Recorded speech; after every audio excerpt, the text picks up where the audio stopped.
you deal with regulatory, you deal with government. There's ecosystems of Ethereum and Bitcoin that you've been part of for quite some time before this culture that we're talking about. Can you comment about what Gary had said also earlier? Bitcoin not being priced right. I think he had said something about like, what was the value of it when it was a penny? Was it a penny or was it more? What's the value of it when it was 1,000? Was it 1,000 or was it more? Like, what is the network effect of the idea of how many people know about something versus will know about something? That's really what I think of the context of a lot of these yield-bearing cryptos and things like that. Can you comment on that a little bit?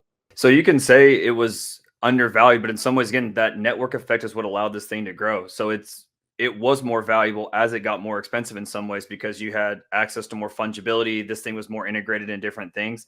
And so when it just starts out as digits moving around, it didn't have the same value proposition as it did later on. And not only has some of the things that we challenge on Bitcoin are actually some of its strengths, and the fact that it doesn't evolve and change and people are accepting of it. So Gary brought this up a second ago. He put in 100,000 and then read the white paper. Well, so he was able to move into it off narrative, understanding some of the ideals around it, the ecosystem, the people, any of these things that really pulled him in. Then the knowledge on how this thing actually worked moved him farther down that road. And I think that that's true for a lot of things. But because Bitcoin is simple, and because it hasn't really evolved, it's allowed that narrative to be congruent and to have similar voices preaching one thing. So if you just say, hey, give me 100 smart guys in crypto, you're going to hear 100 different things. If you say, give me 100 smart guys that are Bitcoin maxis, you probably hear 3 different things. They're pretty much on the same band. You heard Max Kaiser, then you know about Bitcoin. You heard Michael Saylor, then you know about Bitcoin. And I think that that's even why you kind of challenge the idea of calling it cryptocurrencies, call it digital assets. It's because these aren't one thing, right? Like there's not an umbrella that fits these things. They're very, very different. And the Bitcoin narrative is, I think, easy for many people with the financial understanding they can say there's only so many variables here, so much different language. I can process this and come into Bitcoin.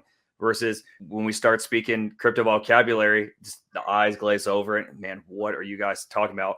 Again, you brought up mark-to-market spreads. Many of these things that we don't even talk about that often in crypto, if you look at them, if a legacy person looks at the metrics they're used to looking at, this stuff doesn't look great. And some of that's by design, some of it's not by design. You brought up FTX earlier. There are a huge subset of crypto that had never heard mark-to-market spread until they saw FTX, and then they went, "Oh, I guess that's a big deal, huh?" And they still don't know what it means. Sure, they absolutely don't. So when you see that mark-to-market spread on multiple $1 billion or 9 figures worth of assets on paper, when the actual liquidity on this is single-digit millions at best, that's a big deal, especially when you're looking at actually needing liquidity over a length of time. And it's the same. It's essentially a fast version of what we just saw with SVB. Like, hey, there's a whole bunch of assets here on the books, but again, that mark-to-market spread is very different now that interest rates have come over, and what was an asset is quickly becoming a liability, especially if you have to sell it quickly. And that's where I was bringing up originally too.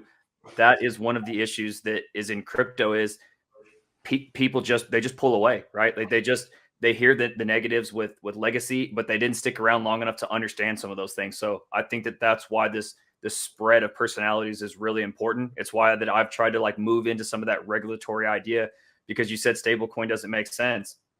It's always made sense to crypto because they've never had to have the idea challenged. It just made sense, right? So a term that I actually like a little better is asset referenced token rather than true stablecoin.